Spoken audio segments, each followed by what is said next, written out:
ایک بزرگ گزرے شاہ بقی الدین ابن مخلد، فرماتے میری 19 سال عمر تھی، میں نیشا پور میں پڑھا کرتا تھا، میرے اندر علم کا بڑا ذوق تھا۔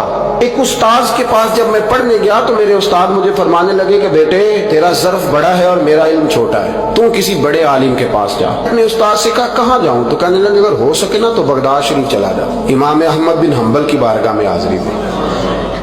وہ حدیث کے حافظ ہیں، آج بھی آپ ان کی مسند امام احمد دیکھیں، جو حدیث کا طالب علم ہوتا ہے اسے مزہ آ جاتا ہے پڑھنے پر۔ کیا بات ہے امام احمد بن حنبل کی، اور انہیں اللہ نے اعزاز دیا کہ آج بھی مکے اور مدینے میں امام احمد بن حنبل کے مذہب پر فتویٰ دیا جاتا ہے، وہاں کے لوگ حنبلی کہلاتے، اتنی اللہ نے انہیں شان عطا فرمائی۔ کہتے ہیں میں نیشا پور سے نکلا جب تو بحری رستے کے لیے میں آنے لگا یہاں، جب جہاز میں بیٹھا نا تو رستے میں طوفان آ گیا، طوفان اس تیزی کے ساتھ آیا اور اتنے دن جاری رہا کہ ہمارے جہاز کی سمت ہی بدل گئی، ڈائریکشن ہی بدل گئی، گویا جانا ادھر تھا تو جہاز کا منہ ادھر ہو گیا۔ فرماتے جا کے کسی کنارے ہم اترے، یہ دیکھیں جو لوگ طالب علم جاتے تھے، فرماتے وہاں جا کے اترے، وہاں پتہ چلا کہ جس جزیرے پہ ہم اترے ہیں یہاں سے اگر پیدل جائیں گے تو 1.25 مہینے میں بغداد پہنچیں گے، اور فرماتے ہیں کہ پیسے بھی کوئی نہیں، ختم ہو گئے۔ اب میں وہاں سے اترا پتے کھاتا، 1.25 مہینہ لگا اور میں بغداد شریف پہنچا، اور جب پوری جد و جہد کر کے وہاں پہنچ گیا نا تو پتہ چلا کہ امام احمد بن حنبل کا تو مدرسہ ہی بند ہو گیا، ان کے تو جمعہ پڑھانے پہ پابندی لگ گئی ہے، وقت کا بادشاہ ناراض ہو گیا، اس کا مطلب ہے وہ بھی سیاسی باتیں کرتے ہوں گے، ناراض ہو گیا، اس نے پکڑ کے آپ کو جیل میں ڈال دیا۔ تو امام صاحب تو پڑھاتے ہی نہیں، فرماتے میں اب تلاش کرنے لگا کہ مجھے پتہ چلے امام صاحب کہاں قید ہیں۔ بتایا گیا کہ ان کو ان کے گھر کو جیل، سب جیل قرار دے کے نظر بند کر دیا گیا، اور گھر کے چاروں کونے میں پولیس کھڑی ہے۔ امام احمد بن حنبل رحمۃ اللہ تعالیٰ علیہ کے وہ شاگرد شاہ بقی الدین صاحب فرماتے ہیں کہ میں جب وہاں پہنچ گیا، وہاں پہنچ کر کے میں نے لوگوں سے کہا کہ تم نا قریب نہ جانا، بس مجھے بتا دینا کہ امام صاحب کا گھر کہاں ہے۔ تو کہتے ہیں ایک شخص نے مجھے کہا کہ میں انگلی کا اشارہ نہیں کروں گا، آنکھ کا اشارہ کروں گا، کیونکہ حالات بڑے خراب ہیں۔ کہتے ہیں اس نے آنکھ کے اشارے سے بتایا کہ وہ سامنا گیٹ امام صاحب کا ہے۔ کہتے ہیں میں واپس آ گیا، اب ساری رات سوچتا رہا کہ امام صاحب کے گھر تعلیم حاصل کرنے کیسے جانا ہے۔ فرماتے ہیں پھر مجھے ایک تجویز سمجھ میں آئی، صبح جب میں نے اٹھا تو میں نے سر سے پگڑی اتاری، اپنے بالوں میں ہاتھ ڈال کے بال بکھیر دیے، چاروں جانب بکھر گئے، زلفیں رکھی ہوئی تھی۔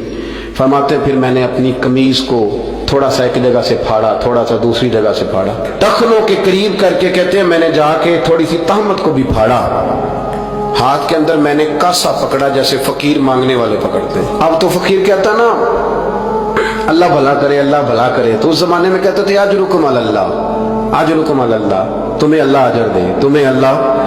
کہتے ہیں یہ وظیفہ میں نے اچھی طرح پکایا، نظریں میں نے جھکا لی، پھٹے پرانے کپڑے پہن کے نا تو بغداد کی گلیوں میں، بغداد کی گلیوں میں تیری تلاش میں پھرا میں، جنگل پہاڑ اور دشت میں۔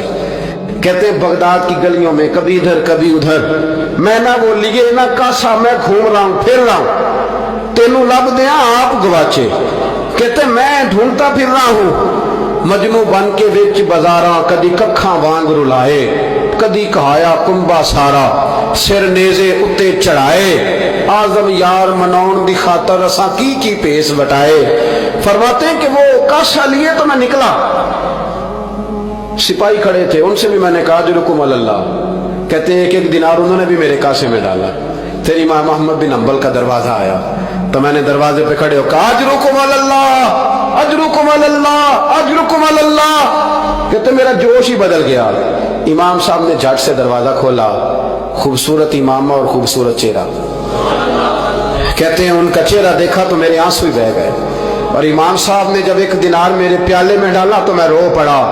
میں نے کہا بغداد کے بادشاہ، او میرے محبوب کے علم کے وارث، میں بھیک مانگنے نہیں آیا، میں تو رسول اللہ کی حدیث سننے آیا ہوں۔ مجھے نہ آپ نے خیرات نہیں دینی، بس مجھے ایک حدیث میرے نبی پاک کی روز پڑھا دیا کریں، ایک حدیث، ایک حدیث۔